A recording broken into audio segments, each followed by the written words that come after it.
Ever since Alexander Usyk, let's be honest, outclassed Anthony Joshua, we've heard a lot of people say, well, Robert McCracken's got to go. The whole team needs to be revamped, revitalised. I'm somebody who feels that, or felt in the past, that McCracken took AJ as far as he could take him. So I'm not without sympathy for that view, but I do think there's one thing that a lot of people are perhaps not paying enough attention to, which is the psychological effect that going against a deeply held belief can have on a fighter or anyone in any walk of life, but we're talking about boxing, so what do I mean by that? Well,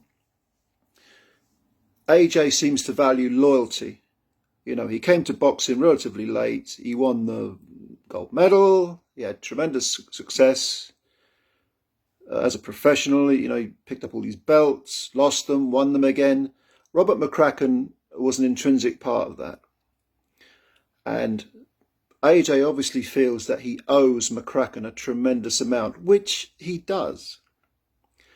Now, does that mean he should put loyalty over the opportunity to make further progression? No, it doesn't.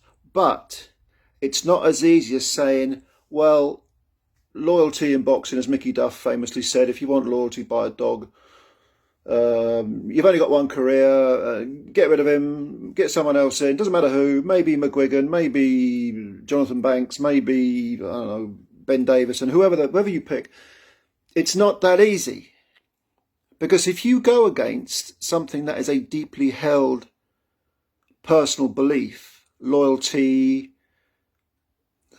discipline, it can be anything, you know, we've all got buttons, psychological buttons that can be pressed. And when they are pressed, it can be destructive. So if you get rid of McCracken, if AJ says to McCracken, walk off into the sunset, he may feel, God, I'm such an a-hole. I'll keep it clean because we're on YouTube and we all have delicate sensibilities. I'm such an a-hole for doing that. How can I live with myself? I did the right thing. My head says I did the right thing, but my heart, no. Some things are not worth selling out for. And loyalty is something I really, really value, And I've gone against a basic personal edict, something that I truly believe in.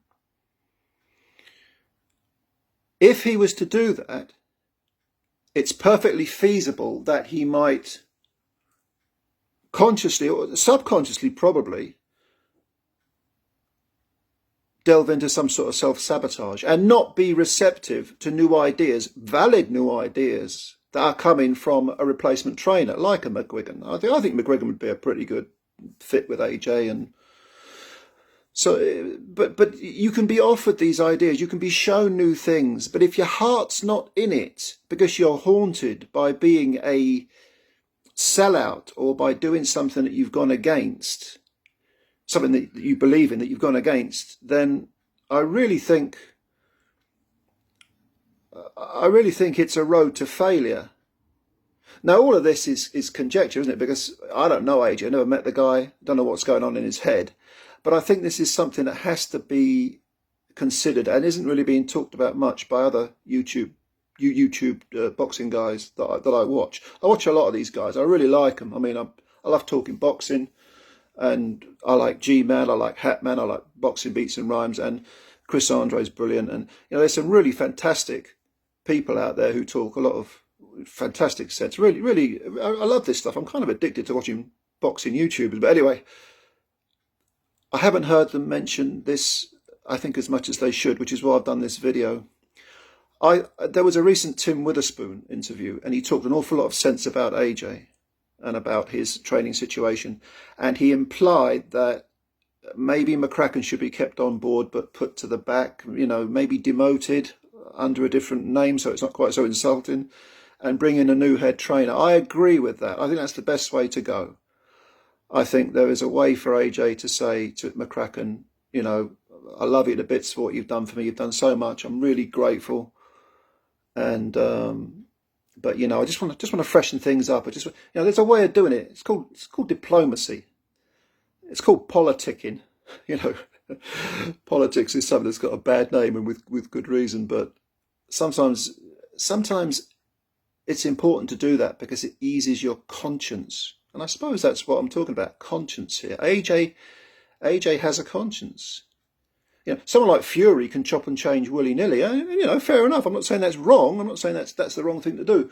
But AJ don't strike me as the sort of person who can do that. So, yeah, those are my thoughts on this. Please leave your comments below.